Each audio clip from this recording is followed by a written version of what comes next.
From Texas, but some people are not, so we have to make sure we're getting a little of that flavor. My younger son is going to go to Texas A&M, which thank you. I'm an Aggie myself, and my husband is as well, but don't hold that against us, those of you that are not. My older son goes to UT, so got that covered.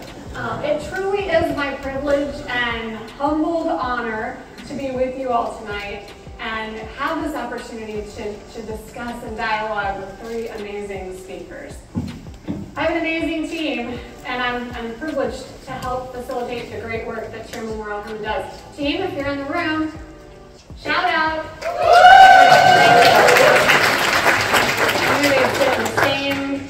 Same predictable. I didn't realize it. It would take me decades, but it set me on the path to fight the stigma that surrounds hereditary disease. I'll take you on that journey now. As my family was flying across the country to attend my grandfather's memorial service, my Uncle Bill received a phone call.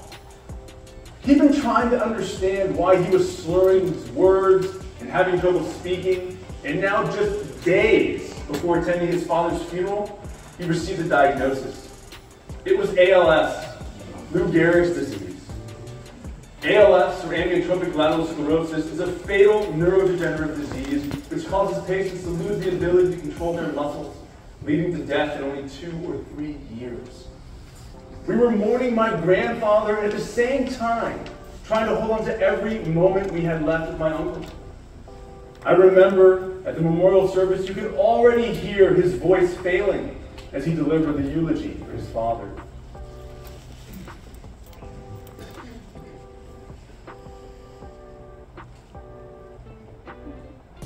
Sorry. We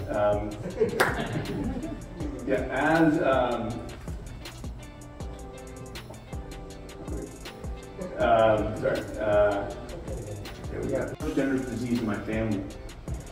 My father, Mark, was 45 when he started to experience early onset dementia. I was a teenager at the time, and I had only seen my father as the person who could take care of me. But now he was struggling to understand and live inside of social norms. He started acting impulsively and erratically. We didn't know what to do, and doctors, they couldn't give us a diagnosis. On top of it all, I was trying to go through life as a teenager, and all with a father with dementia. I remember bringing friends over, just being self-conscious, wondering what they might think. It was also around this time that I had some of the first thoughts about my own future. If my father and uncle both had a neurodegenerative disease, what might that mean for me? But without any insight from doctors and no stories on the internet that sounded like mine, I just felt alone. You know, things would sadly get worse as only a few years later, my Aunt Paula would be diagnosed with ALS. I remember her story so clearly. The immense financial hardship, the stress brought on her husband and young son, and the fact that she was just taken from us far too soon. I felt like a punching bag, one tragedy after the next, and then in 2016, my father experienced an extreme episode of dementia and landed in the hospital. At least with my aunt and uncle, we had a diagnosis to blame. But the doctors couldn't seem to pinpoint what was ailing my father, and therefore, our expectations for his future were unpredictable. Sadly, after 7 months of fighting for his life, we would have to say goodbye to my father in June of 2016.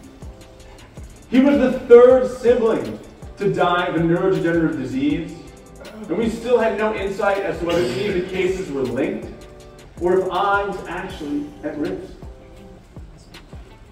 You know, I entered this point of my life with so many questions, and I never thought that any of them would be answered. So when an autopsy report came back to my father,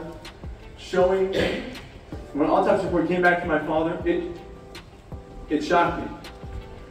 It showed that my father and subsequently his siblings carried the C9orf72 genetic variant, a causative variant for ALS and/or FTD. frontotemporal dementia. That must have been what my father had.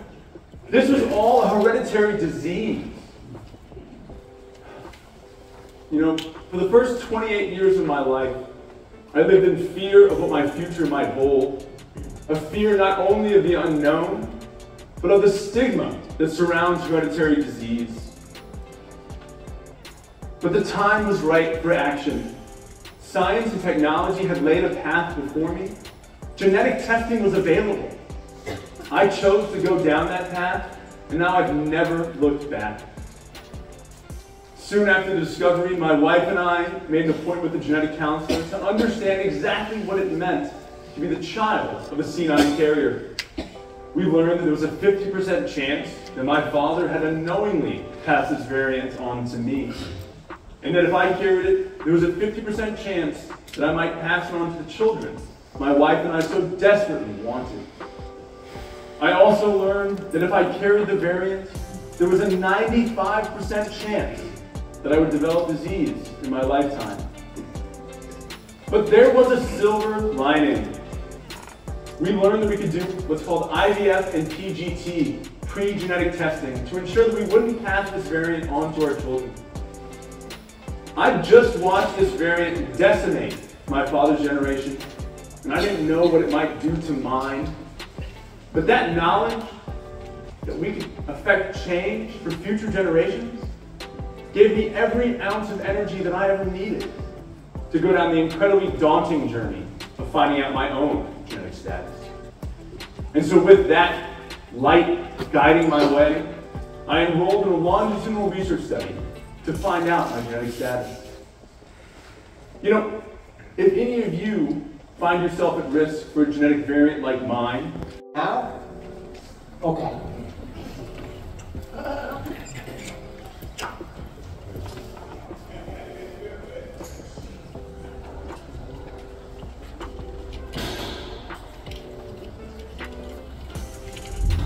When I was 22 years old, I lost the use of my legs. I knew that I was paralyzed when I was laying on the street. There was a time where I was in a really dark place and I just didn't want to try anymore. I thought I'd given up on humanity, but I'd given up on myself. It took me 22 years to figure it out, that the only thing that makes me happy is to inspire people and motivate people to be able to live their best life. So I decided to roll my wheelchair across the United States, 3,100 miles in 99 days. The human will is limitless. It wasn't even about me anymore. It wasn't about what I was trying to accomplish. It was about the effect I was having on people watching a man in a wheelchair roll across America. For growth, for strength, for love, for peace. This is why I roll.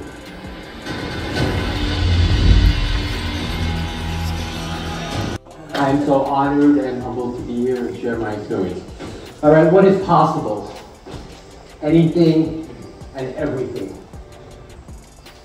William Shakespeare said about greatness, we're either born great, we have greatness thrust upon us, or we achieve greatness, which is where most of us fall under. We achieve greatness. But what does it take to realize your own greatness? I can sum it up in 2 words. Willpower. What they're talking about is human will. It's a faculty of the human mind that we all possess, but rarely, if ever, tap into. It is a driving force behind any extraordinary achievement. It's like having your own personal superpower, and what I believe is the greatest gift we are born with. Where there's a will, there's a way. My favorite quote of all time. If you want it bad enough, you will figure out a way to get it done, by any means necessary. When I was 18 years old, I made a promise to myself that by the time I turned 45, because I'm a really slow learner, that I will accomplish something extraordinary in my life. Now, I didn't know what that meant and what it was going to be, and being in a wheelchair was definitely not part of the equation. It took me 25 years to finally figure out what that achievement would be. And you saw it. It took me 25 years to figure out what that achievement would be. Which leads me to my next quote that is very powerful quote. And it's a quote that says, "What is delayed is not denied." And that is a quote that I heard from Dawn Staley, who is the head coach of the University of South Carolina women's basketball team. And I just want to share a little quick story about what those 6 powerful words mean. And you stay the course, you will not be denied. So even though it took me 25 years to figure out what my achievement was going to be, I was not going to be denied. And you saw what I did, so I'm going to repeat it. 3,100 miles through 13 states in 99 days. California, Arizona, New Mexico, Texas, Oklahoma, Missouri, Illinois, Indiana, Ohio, West Virginia, Pennsylvania, New Jersey, New York. I'm tired. Those were the states I rolled through. 3,100 miles in 99 days. Just think about that for a second. That's an average of 31 miles a day. Most people train years to be healthy and fit enough to achieve one marathon, which is an extraordinary accomplishment in itself. The standard for athletic excellence. I did 118 consecutive marathons.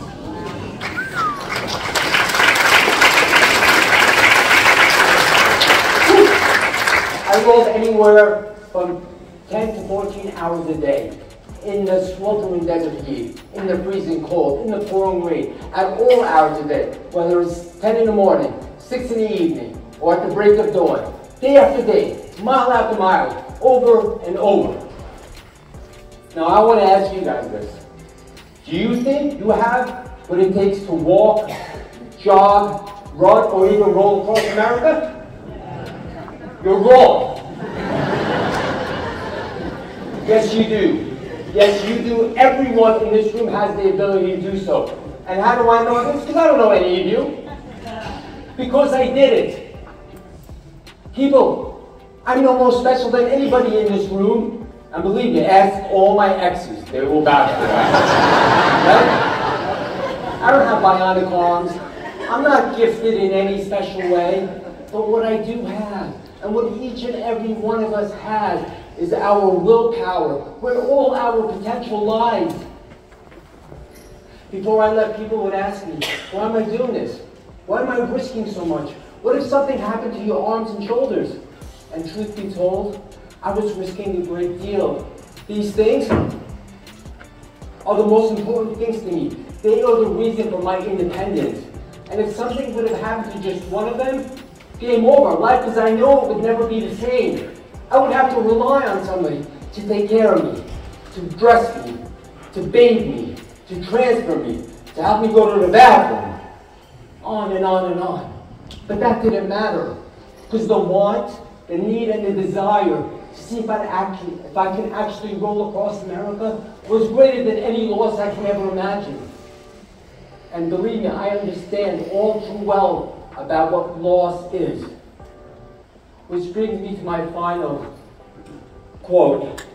And this is a quote that I heard from motivational speaker Derek Clark. And he spoke about embracing your circumstances the best I've ever heard it put. He says, don't let your circumstances confine you or define you, but let your circumstances refine you. Right? I'm going to be very blatant and honest. You know, life happens, and sometimes bad shit happens. Thank you for that, Daniel. Right? bad stuff happens to us. And to be honest, and I'm not being insensitive, it doesn't matter. It really doesn't matter what happens to you. It doesn't. But how you respond, how you fight back, is everything. That is what matters. Not the fact that I became a paraplegic when I was 22. People felt bad for me, blah, blah, blah, blah. And their life went on. I had to sit with it.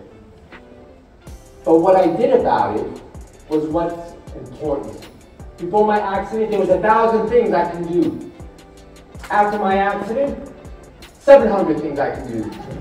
Do I focus on the 300 things I can't? Or do I focus on the 700 things I still can do? That is the biggest circumstance. Before I started out on this journey, it was about one thing only. Me. Me, me, me, me. Can I finish? Can I make history? Can I make good on my promise? But soon after we left, and I'm going to say some things that you guys already heard, just reinforcement.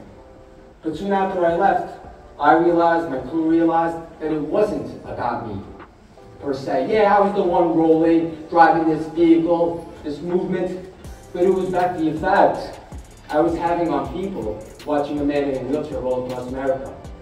It became about inspiring people through my action. It was about not letting my truth. I'm not going to try it. My heart is racing because of you, because of you, because of all of you. And the truth is, I almost died 13 years ago, so I'd rather hear my heart ripping through my chest than quiet and not. I know that, we'll just have some fun with this for just a second. By a show of hands, those that would say they're not so comfortable or turned on by the kitchen, so they let someone else do the magic. It's okay, we're not going to judge you. I see you though. All right. Well, no, the rest of you don't have to raise your hands because we know where you stand. The reason I asked for everyone to do that is because I believe that food has taught me that metaphor, for the most part, is a roadmap to life. It's sort of a non-digital, very analog Google Maps, if you will, for how the world works. And so I'm thinking about coming here today. It's not often that I get to be with the community that is classified as disabled or challenged, or you can fill in the blanks. None of us are here because we're new, or maybe some are, but most are here in support of this community that finds alternative ways or creative ways to go kick life in the booty and take the smooch, you know? And so in thinking about this, I just have to admit that I wake up every day. I'm 42 years old. I wake up every day as Eduardo. I'm me. This guy. And yet the hook on my left hand is a rather new piece of jewelry that I picked up 13 years ago. And so I want to take everyone through a metaphor for the most part, using a recipe as our template. So for those that may not feel so attracted to recipes, just roll with this and we'll feed everybody at the end. This is my recipe for life, really.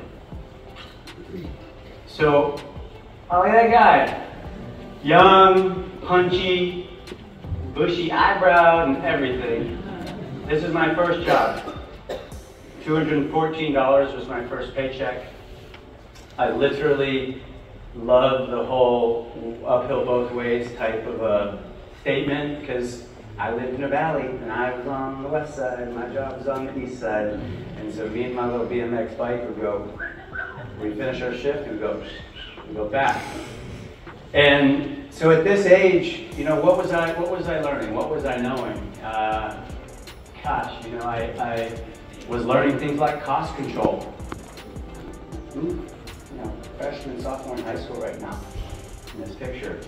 I was learning that famous people Meg Ryan and Dennis Quaid had a ranch in Montana, and one day they showed up, high as kites, sunglasses on, and white t-shirts and overalls, and they got into their booth and just got real low, ordered milkshakes right off the bat, and then triple burgers with mushrooms and Swiss, and I was their cook, so I dropped the order. And I didn't grow up with a TV, I didn't grow up with pop culture. And so when everybody else was all a fuss about who was eating and I was cooking their burgers and not to mess it up, I was like, what are you talking about? No different than any of the 3,000 burgers I cooked over the last year. I got this. And that was the beginning taste for me that food is this great equalizer. How interesting that Bombshell Meg and Didn't Know You Dennis all came in and I got to cook them a burger. Wow. Famous people, this is pretty neat, you know? So not only did I learn sort of the baselines of food as equality, or what it can be when it's shared, given, and brought to where it needs to be, but I also learned that my hard work equated to 214 bucks, and 214 bucks equated to a handful of dry flies, and I could go fish all day without needing to beg, borrow, or steal money my mom didn't have. Not a bad deal. Not a bad deal. We all like that picture, I heard that. I worked my way through high school. I cooked, bought my first car, sold it to my brother, bought another one. I didn't even mark it up on him. I graduated high school, I wouldn't say anything special per se. I was a decent student. I love to learn. I have a voracious interest to try and understand things around me. And, you know, I offer some background to that too. And I had been kicked out of 9 schools, and graduating high school was the 10th school I'd been to that I didn't get kicked out of. I graduated, and it was a big day for me. And for reasons that I would come to learn, really kind of now at 42, I'm just coming to this place, and I'll make a point later that picks us up again. But at that time, me getting through school, I was looking at friends that had already dropped out. They were living down here in Texas. They drove their car down here at 16 and were waiting tables and didn't talk to their parents anymore. And it was a lot of single-parent homes where I grew up. It was, you know, it was distracting to say the least. And so I'll pop this image up, and this is not Montana, and this is not a bar and grill in Montana. This is Porto Cervo in the Mediterranean, or off the costa. And after graduating high school, I had this decision to make. Well, not everyone. A few friends were taking gap years. They were going to Europe. They were doing other things, and that looked really good. That looks hot. I want to try some of that. And then others were going to college, got scholarships, going to a 4-year, knew what they were going to do. And my decision was in front of me, and it was, well, if you go down the recreational path, you will disappear into the nirvana of that bliss, and you probably won't come back. And so outside of getting kicked out of 9 schools, it was also in restaurants, and not just, I'm not going to just hand it to the restaurant industry here, but I had been using recreational drugs in my teens, and I had gotten into enough trouble that I just knew, right? I just knew. I don't have the holding power, nor the passion or the interest, thus the holding power, to make it through 4 years of school, post high school. Trade school caught my interest. Really? I can do that just straight, 22, 24 months, just let it rip? I can do that. And so I went to cooking school. I graduated cooking school. I hustled through school. I ironed other people's. I went to military school in high school. I'm going to add that, and I learned how to take care of my wardrobe. And so in cooking school, I would iron other people's clothes just to make a couple bucks. You know, I would sleep with my watch when I wore one at the time around my ear, so I would not sleep through 10 alarms, whatever it was. Exhausted, college kid, just figuring it out. So graduating from school was also this tremendous accomplishment. And so this slide, what this slide represents, and the reason I use this is this was The last yacht I worked on 12 different yachts over 10 years in 20 some odd countries. And this idyllic scene that we see was again an equality move where I realized that I was working for the elite, I was working for the upper class. We were celebrities and musicians and politicians and notables were all our guests. And the interesting thing for me was that that whole Meg Ryan, Dennis Quaid scenario would come in again, and I would see people in their pajamas. I'd see people right here, like me and Gabe, just, what do you want for breakfast? How do you want your eggs? Real elementary type conversations. And again, I found myself in this place of service and giving where I felt quite empowered. It's not like I was holding the whole deck, but you're coming to me for food. This is quite interesting. So this scenario, as golden and gilded as it is, the juxtaposition which really has built the man in front of you today and the passion that combusts on the second within me was sort of bypaced by these moments. I'd be on the yacht at the golden sunsets, but then throughout the day I was doing this. I was exchanging in commerce. I was communicating with all classes. I was bartering and distributing again, just like that 16-year-old cook checking in my goods at the restaurant, making sure that we got what we needed and figuring out that communication with our vendors. That's what you see here too, except in this image, I'm 27, 10 years after that first flipping burger moment. And yet here was the same thing. What you got? Well, I got spiny lobsters, Mom. Well, all right. I want spiny lobsters because the Russian notables on board want sashimi every day and only lobster because it's the best.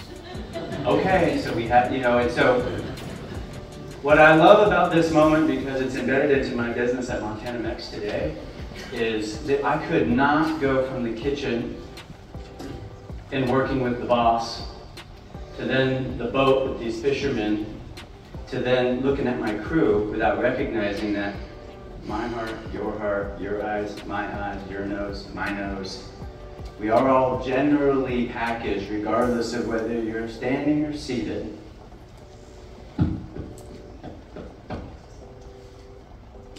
With some of these same components. And so throughout a 10-year career in the yachting industry, I think I started to just see how nuanced we all are, how variable our world really is. And I dug it. I stuck with it. I did it for 10 years. And I even convinced friends to come check out this career, this industry. And so I'll bring us back to sort of that golden moment. This is a beach in St. Vincent, Petit St. Vincent to be exact. And it just has sort of that postcard look. I remember taking this and seeing the cactus on the hill and the oh-so leaning palm tree, very postcard-esque. And I thought, I'm gonna snap a picture of that because I'm a country kid from the mountains of Montana and I don't get to see this often. I want my mom to see what I'm seeing. So I would take these photos and bring them home and show my little sister and show my mom. And yet, that same country kid that heard the robins sing, we get it in Montana in like May, probably year-round down here maybe. That same little kid that learned to walk with the moon and the stars from Buddy's house a mile home from my house. I find myself with the yacht guest, and if I could, if you gave me a shot and you were willing to get off the boat, this was my favorite place to do a meal. It reminded me of being me. It reminded me of being a Boy Scout. It reminded me of the first time I took a life from the earth. Trout, rabbit, deer, stinging nettle, cattail, wild mushroom. All of these things were life-giving. And it became very clear to me as a chef that a dried mushroom, and not, just stay with me, I'm not gonna go too deep, everybody, just stay with me. A dried mushroom versus a in-the-ground mushroom versus the mushroom Swiss burger for Meg Ryan, that mushroom is still carrying energy. And that energy goes directly into you, me, and Meg Ryan. I'll stop using it. And so I was burning out, basically. I was working 18, 20-hour days, which I love to work. I am a bulldog, put me in the pen. And yet, I believe that everybody in this room has a stroke of passion and genius and fire within them that causes us to be all kinds of incredible. There's CEOs in this room that would have me trembling, but I'd love to sit with you and learn what you know. There's others that have found ways to rejoice within the physicality of their own body, and that has become their expression. And so the natural world sort of taught me about energy, and it taught me to rethink food. And I started to apply this so far past salt, pepper, herbs de Provence, olive oil, vinegar, lemon, acid, sulfate, and all of it. And I started to just think of it as a truly alchemical level. I started to feel like a magician. I'm not kidding. Imagine every day a new opportunity to cook for the same crew of 10 or 5 or 40, depending on the size of the yacht. I knew someone from another country that spoke a different language. There were times when the communication I would have was just to say, just to look. I would try to make menus in advance, and gosh, that was the hardest part of my job, is to look at a beat sheet from an executive assistant that says so-and-so is coming in the very particular, and it's 10 pages long. And I'd stress about it endlessly. And then, you know, very important people's X, Y, and Z would show up, and we'd all be, champagne on one end? You know, it's like, what's that? How about, hey, welcome home? You know, like, how about you come into my house? And so I started to try and create ingredients out of the non-quantitative aspects of life that the natural world taught me. So I would start to try to bring in the qualitative aspects of life that don't sit on the shelf. Love, care, compassion, empathy, interest. We all can keep filling in that coloring box, right? And so humanity started to become, and an interest in holding humanity started to become more important than cooking a perfect ribeye. Way more important than how many grams of caviar we needed for New Year's Eve. And maybe it was because I had a dark Vader credit card. You know, it was just black, it was heavy, it cut you, it was a head, you know, it was like no limit. And I got really, I don't even think fearful is the right word. I just feel like I was sort of losing myself again. This time it wasn't drugs and alcohol. This time it wasn't rebellious nature. This time it was the thing that I really loved the most, which is my language with food. And yet I was burnt out. And I realized I needed to switch it up. I needed to change what I was doing.